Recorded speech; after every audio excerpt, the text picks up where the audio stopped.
Vamos a iniciar nuestro coloquio esta noche en Estudio Abierto con tres ilustres invitadas. Esta ocasión va solamente de damas. En primer lugar, Soledad Becerril. Buenas noches. Hola, buenas noches. Soledad Becerril, exministra de Cultura en el último gobierno de UCD, una de las dos mujeres en la historia de España que ha ocupado un puesto en el gobierno. Nuestra segunda invitada es Carmela García Moreno, diputada del Partido Socialista por Murcia, exdiputada de UCD, ocupó diversos cargos en sucesivos gobiernos de Unión de Centro Democrático. Y la tercera invitada es Virginia Gómez Acebo. Buenas noches. Buenas noches. Virginia Gómez Acebo, militante del recién creado Partido Reformista Democrático, fue militante de UCD y candidata para el Senado por Madrid en las elecciones para las Cortes Constituyentes. Las tres entonces proceden de UCD y, sin embargo, hoy cada una está en un lugar distinto. Una en el PSOE, otra en el PRD y la otra, por el momento, en su casa, si no nos equivocamos. A Soledad Becerril le voy a hacer la primera pregunta. ¿Va a durar mucho tiempo su alejamiento de la política activa? Pues no lo sé. Yo creo que para mí la vocación política no es estar en el poder, sino que la vocación política es saber ejercerlo en determinados momentos y saber también abandonarlo. Y yo eso es lo que pretendo hacer ahora. ¿Y puede una exministra olvidar así como así una intensa dedicación a la vida pública? No, no se olvida cuando se ha dedicado mucho tiempo, mucho trabajo, mucha ilusión y sobre todo aquello que motiva estar en la vida pública, que es la defensa de unas ideas y de unos principios, eso no se puede olvidar y yo creo que no se debe olvidar.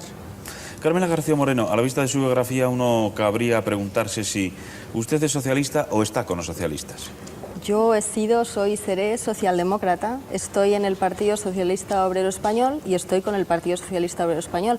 Creo que mi trayectoria ha sido coherente desde el inicio y un poco por ligar lo que ha dicho Soledad al principio, yo entiendo que la participación en política puede hacerse desde fuera, por supuesto, pero tal y como vivimos la democracia, tal y como yo entiendo que debe participarse en democracia, en la práctica cotidiana de la vida política, entiendo que la socialdemocracia que yo ideológicamente practico, mi sitio y mi lugar en estos momentos está donde estoy, que es en el PSOE. Virginia Gómez Acebo, ¿el reformismo es lo más parecido que ha encontrado a UCD? Yo creo que se parece en algo, pero bastante poco. Es decir, se parece quizás por una postura como más centrada, bueno, usar la palabra centrista me molesta, como más tolerante, como más de consenso, como más de estar en una política que no sea extremista ni de no volcarse a un lado ni a otro. Pero no creo que se parezca a UCD, porque los que hemos conocido los principios de UCD, y creo que mis dos compañeras los han conocido también, saben que aquel principio, aquella amalgama, pues era muy difícil que realmente se mantuviera. Yo creo que este partido reformista es muchísimo más coherente y va a tener... Bueno, por algo nos persigue todo el mundo, porque qué barbaridad, ¿eh? Cómo nos pone, verdaderamente. Comprendo que nos tienen miedo, no sé por qué, ¿verdad? Cuando dice que por algo les persiguen todo el mundo, nadie. ¿es para estar con ustedes o porque están contra ustedes? Yo creo que contra nosotros, todo el mundo. A lo mejor es porque no entienden bien lo del partido, Somos ¿no? vendedores de telas de Cataluña, las cosas más diversas se dicen. Bueno, hablemos de cosas y hablemos entre todos de cosas que preocupan al parecer a los españoles. Ha saltado la noticia, que es primera página en todos los periódicos, sobre el pacto hispano-británico, sobre el tema de Gibraltar. Parece una gran noticia a pesar de que el presidente ha dicho que no hay que hacer grandes alaracas. Sí. ¿Qué opinan ustedes? Yo creo que todo lo que sea avanzar para conseguir el objetivo de la reintegración de Gibraltar a la soberanía española es bueno, es positivo y hay que celebrarlo. Estoy de acuerdo que hay que celebrarlo con prudencia y sin excesivo optimismo porque supongo que quedarán muchos pasos por delante para dar y delicados y complicados. Esto es un proceso que se inicia ya hace tiempo, en el año 80 me parece recordar, y que va dando sus frutos. Y yo creo que va dando sus frutos por diversas cosas, pero una de ellas por que avanzamos en torno a todo lo que es estar en Europa. España va avanzando cada vez más en todo lo que sea presencia en instituciones europeas. La política exterior, como muy bien dicen, yo creo, personas del cuerpo diplomático y muy expertas en el tema, no se puede trocear o parcelar, sino que es casi un frente común. La Comunidad Europea, la presencia económica de España en la Comunidad, la presencia en la OTAN y la reivindicación ante un país como es Gran Bretaña, que está en estas organizaciones de unos derechos y de una devolución a España de un territorio, me parece que se puede hacer mejor estando en todas esas plataformas y en todas esas entidades u organizaciones europeas. ¿Esa es su opinión también, señoras? Yo creo que el tema hay que entenderlo fundamentalmente en la recuperación para los españoles y para España de un concepto que en las relaciones internacionales es fundamental y es escamoteado en los acuerdos escritos. Me refiero al término soberanía. Yo quisiera verificar y certificar cómo en el Acuerdo de Bruselas, cosa que no ocurre en el anterior Acuerdo de Lisboa del año 80, el gobierno socialista en sus negociaciones con el gobierno británico consigue introducir que la discusión sobre el tema de la soberanía sea cuestión de debate, cuestión que por supuesto no se cierra con este acuerdo, y yo ahí entiendo las palabras del presidente González cuando dice que no hagamos algaradas, ¿no?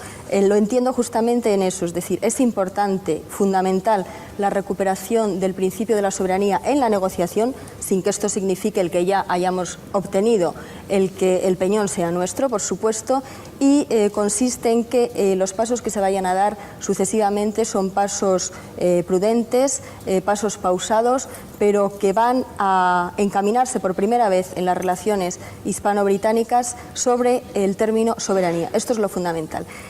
¿Por qué nosotros conseguimos esto en este momento? Yo quisiera aquí hacer una segunda reflexión.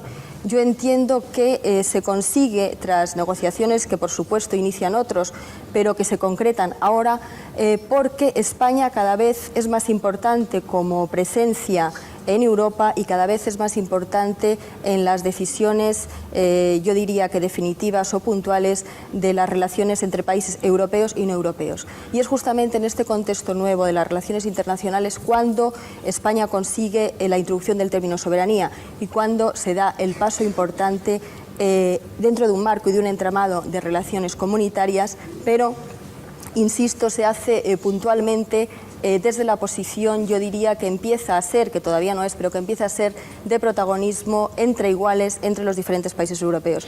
Yo la importancia la veo ahí y creo que la prudencia de las manifestaciones posteriores obedece y es buena en cuanto a la puesta en marcha y al desarrollo de cómo se vaya a negociar en función de esa recuperación de la soberanía. Eso es lo que yo matizaría. ¿Y cómo se ve todo desde su partido?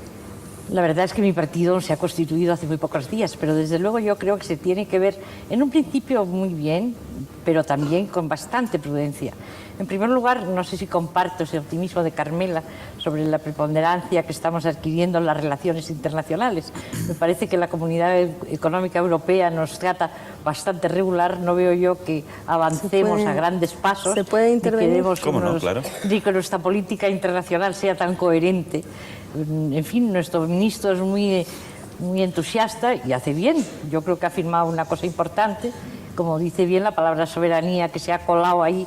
Pero oye, tan largo me lo fiáis, porque cuando se lee despacio el comunicado, se ve que todo esto va a llevar un camino mucho más lento de lo que parece, y que va ligado a nuestra entrada en la Comunidad Económica Europea, que va condicionado, aunque no hablemos de ello, sobre nuestra entrada en la OTAN, indiscutiblemente.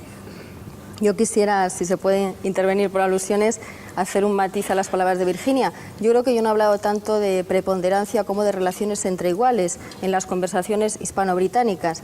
Este sería el primer matiz a sus palabras. Por otro lado, el tratamiento que nos hace la Comunidad Europea en las negociaciones de integración es un tema que está todos estos días en las páginas de los periódicos y que está en las conversaciones, en las tertulias de todo el mundo que sigue un poco el derrotero de nuestra política exterior. Y yo creo que aquí el tratamiento que se hace a España en las relaciones comunitarias es ya entre iguales, y voy a decir por qué, y lo voy a decir aunque sea desde un planteamiento, pudiéramos decir, un poco difícil y negativo en lo que va a ser todo el proceso o la solución definitiva a nuestra integración en las comunidades europeas. Me refiero a que por primera vez en las negociaciones comunitarias en esta legislatura se liga, y es muy importante matizarlo y decirlo, el problema de la integración de España y de Portugal a los problemas de solución, de financiación e internos de la propia comunidad. Es decir, que se nos trata entre iguales cuando se dice, señores de la comunidad, tenemos unos problemas de financiación, tenemos unos problemas complicados, no podemos hacer una ampliación a la comunidad y traer a unos países distintos a sumarse a los problemas, pero como entendemos, nuestra voluntad política es, y el marco europeo geográfico a todos los niveles, supone que estén dentro España y Portugal, ligamos la solución de nuestros conflictos a la entrada de España y Portugal. Esto se dice en la conferencia de Stuttgart hace poco tiempo, se vuelve a repetir en el acuerdo de Fontainebleau, y las reuniones maratonianas que está teniendo la delegación española con la delegación comunitaria en Bruselas y las conversaciones y movimientos diplomáticos con diferentes países con carácter bilateral, el caso de Gran Bretaña y el tema Gibraltar, el caso de las reuniones con el gobierno francés para solución de problemas puntuales como pueden ser los temas de difícil en este momento entendimiento comunitario, como son temas de agricultura y pesca en relación con el gobierno francés, suponen, Virginia, que aunque la dificultad es enorme y todos la sabemos, aunque los ajustes técnicos son muy difíciles y complicados, porque aparte de eso los problemas de la comunidad internos entre productos agrícolas norte y sur son problemas de ellos que nosotros no vamos a arreglar, sino que de alguna forma vamos a complicar, porque no tienen solucionados ni los problemas de las subvenciones de sus productos agrícolas ni las propias relaciones de esos productos con los países terceros. El hecho de que se ponga en la mesa de negociación la solución de sus problemas y nuestra integración es ya un tratamiento entre iguales, y hay que decirlo. Cuando hoy, por ejemplo, leíamos en las páginas de los periódicos que los países comunitarios en su máximo nivel estaban tratando de negociar entre ellos una solución común o una oferta común para presentar a la delegación española, estamos dando un paso adelante y nos están tratando como iguales, como países iguales, lo cual no significa que en la oferta comunitaria que nos den, la propuesta que nos hagan nos parezca maravillosa a los españoles. A lo mejor resulta que esa propuesta no es maravillosa y tenemos que seguir negociando para conseguir unos requisitos mínimos que haga que nuestra integración real en Europa suponga que ese tratamiento de iguales que se nos hace en la negociación, en las declaraciones de voluntad política y en los acuerdos sucesivos, se traduzca realmente y con posterioridad en los acuerdos técnicos definitivos de nuestra integración. Yo creo, Carmela, que lo que pasa es que hemos hecho demasiado una Europa de los mercaderes, y nosotros, yo en toda la ponencia del Partido Reformista sobre este tema, opinábamos, se inclinaba mucho a conseguir una unidad más espiritual, diríamos así, usando la palabra espiritual, de Europa. Me parece que llega un momento que Europa tiene que ser algo más que unos señores que discuten a qué precio va a ir la patata y si va a entrar tu patata o va a salir mi patata o quién compra la tortilla de quién, porque yo creo que debe ser algo más.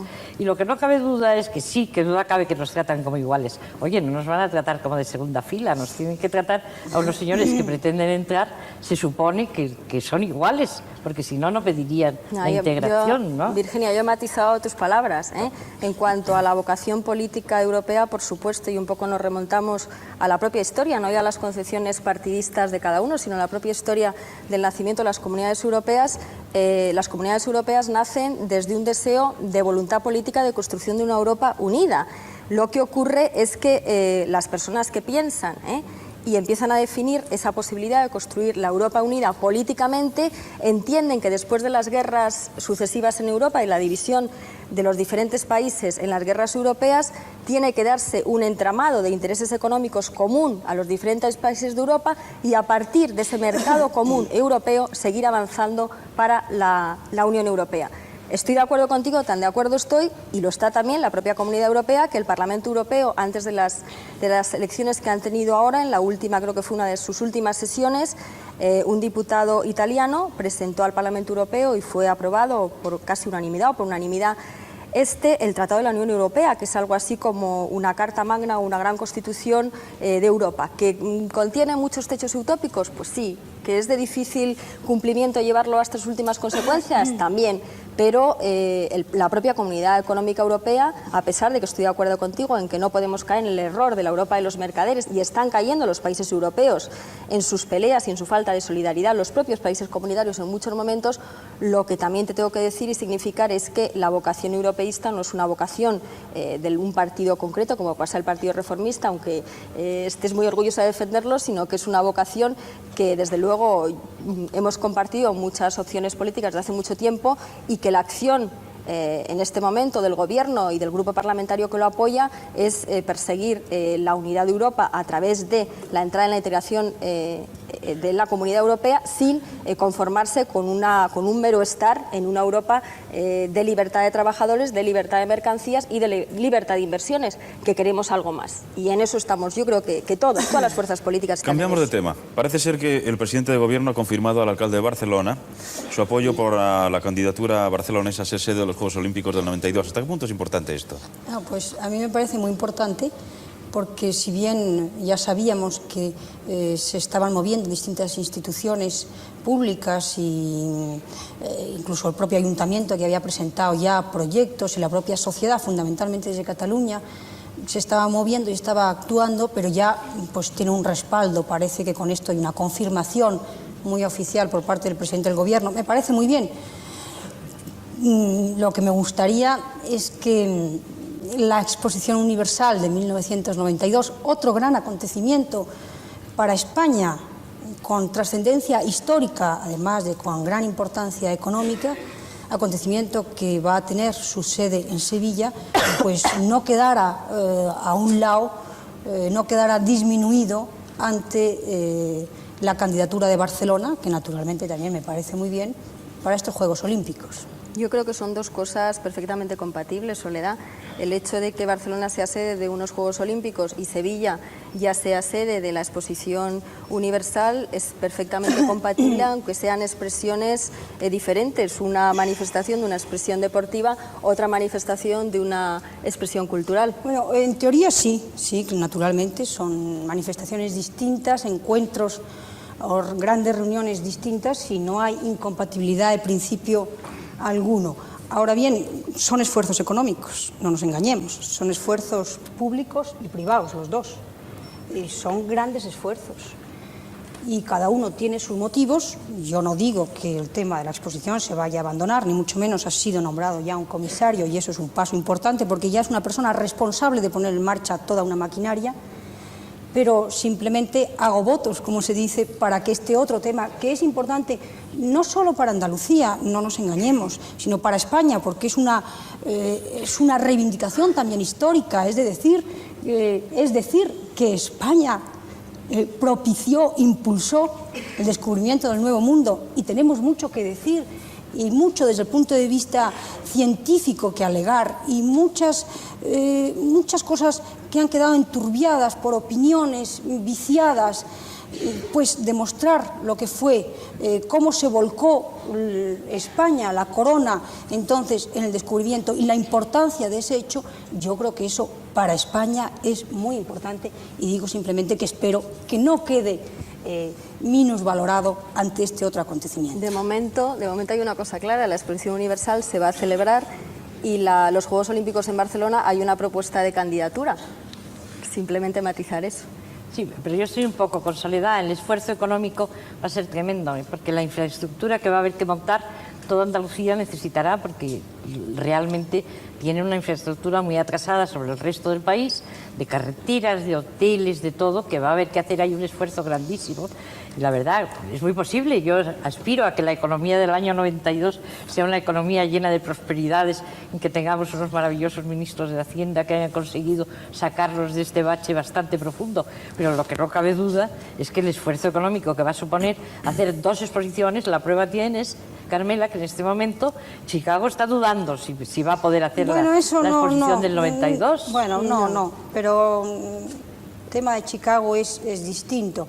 Yo creo que no es cuestión de entrar ahora en este tema monográficamente, porque si no podríamos hablar de otras cosas. Hay que hacer un esfuerzo, hay que hacerlo público y hay que hacerlo también privado, porque los particulares, los ciudadanos, las entidades no deben quedar al margen de este esfuerzo. No podemos siempre apoyarnos en el Estado y decir que pague el Estado, que pague el presupuesto nacional. No, hay que también impulsar, animar y estimular a los ciudadanos. Yo creo que así se está haciendo, para que este sea un esfuerzo tanto público como privado. Díganme, señoras, ¿la mujer en la política aquí en España es una pura anécdota o tiene más peso que eso? Hombre, yo no me encuentro una anécdota. No sé lo que me contará usted, pero yo no me encuentro una anécdota. Hombre, lo que pasa... Usted sabe que yo la encuentro una señora muy guapa y muy inteligente. Gracias. Y además sé que me ha entendido perfectamente lo que le quiero decir, o sea que no se me lo salga que del ocurre es que camino. vamos a ser serios en el Porque hay tan planteamiento del pocas, tema, entonces, ¿no? Yo creo que la mujer no debe ser una anécdota, no debe serlo. El que haya mujeres que como excepción hayan ocupado lugares relevantes o en este momento haya otras que los estén ocupando, tampoco significa que en nuestro país, y en esto yo, bueno, me sale un poco mi vena feminista, en nuestro país podamos ya decir que la mujer ha llegado al puesto en el cual dejará de ser anécdota. No, todavía sigue siendo noticia el que haya una mujer juez, todavía sigue siendo noticia el que se haya nombrado al inicio de la legislatura a la primera mujer gobernador civil. Fue noticia, muchísima noticia, cuando hicieron a Soledad Becerril ministra de Cultura. Es la única ministra que ha habido en los gobiernos españoles. Es decir, el hecho de que esas cosas sean noticias, no por el hecho de la cualificación personal de la persona, que puede ser fenomenal, pero que no sea noticia por eso, sino por su condición de mujer, significa, desgraciadamente, y yo tengo que hacer aquí una autocrítica y una crítica general a todos los partidos políticos, la mujer todavía en nuestro país sigue de alguna forma siendo anécdota, independientemente de catedráticas prestigiosas, de que haya una mujer en la academia, de que haya mujeres en la carrera diplomática, etcétera, etcétera. Pero para la inmensa mayoría de las mujeres, para lo que significa la participación de la mujer en relación con su grado de preparación en las mismas condiciones que el hombre, todavía desgraciadamente podemos decir que o hay sonrisa, o hay anécdota, o hay noticia. Cuando deje de ser noticia el hecho de un nombramiento, el hecho de un protagonismo, por la condición sexual y no por el contenido de lo que se dice, en ese momento podemos decir que no hay anécdotas referidas al sexo.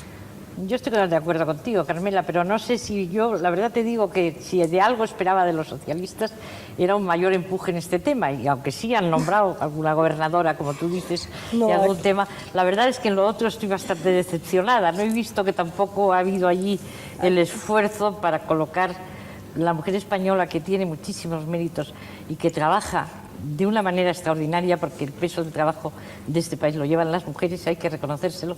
No veo que hayan hecho ahí el esfuerzo de... Bueno, aquí hay dos cosas, ¿no? Una es un problema bastante grave. El grado, ya sabes que Virginia, coincido casi sí, contigo. Pero aquí hay dos cosas, ¿no? El grado de posibilidad que el partido y el gobierno tiene de colocar a mujeres en sitios. En este sentido hay que admitir, bueno, pues que en el gobierno no hay ninguna mujer, eso es un hecho evidente. Ahora, si descendemos en la escala de las responsabilidades administrativas, pues resulta que hay varias secretarías de Estado, que hay más directoras generales que nunca. ¿Qué ocurre? Que está ya dejando de ser noticia en ese ámbito de presencia el hecho de la condición de la mujer como noticia, ¿Cuándo es noticia la mujer en los nombramientos del gobierno socialista? En los gobiernos civiles, porque antes no las había. Ya había habido secretarias de Estado, había habido directoras generales, y en ese sentido es noticia. No solamente eso. Otro tema distinto es ya la acción de gobierno en posibilitar la remoción de obstáculos que hagan que la real participación de la mujer sea un hecho, etcétera, etcétera. Nos queda un minuto, nada más. Sí, yo creo que es un tema muy largo. No es cuestión de que porque haya tantas mujeres directoras generales o haya una mujer en el gobierno, la situación ha cambiado. No se puede medir así. La situación va cambiando poco a poco, paulatinamente, a medida en que la mujer se va incorporando más a la vida social en general, a la vida de la sociedad, a tener responsabilidades, a poder escoger libremente lo que quiere ser, lo que quiere estudiar, dónde quiere vivir, la profesión que quiere. Y yo creo que ese es el cambio. Esa es la transformación paulatina en la sociedad, no el hecho de que haya una, dos mujeres que estén en un puesto destacado. Un dato nada ¿verdad? más, déjame, en relación con lo que decía Soledad, dándole la razón. Hay un dato significativo del cambio, y no es un cambio aplicable a este gobierno, y hay que ser claros, es un cambio aplicable a la evolución de la sociedad, y es la presencia de las mujeres en la universidad. Sí, también. Ese es un dato cualificado y claro de la posibilidad que tienen las mujeres en nuestro país de estar, como también es un dato que la mujer obrera quiera estar en la mina. Es un dato también, y los problemas que está teniendo para poder entrar en la mina también da mucho que pensar, pero también es un dato que la mujer quiera estar y que haya ujieres en los ayuntamientos por primera vez mujeres, etcétera, etcétera. Yo lo que pasa es que no creo que fuera tampoco está la cosa mucho mejor.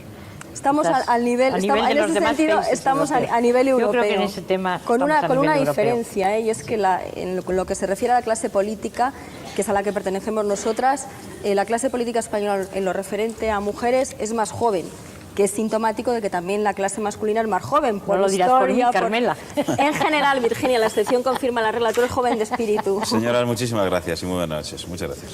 Ha sido cortísimo, ¿no?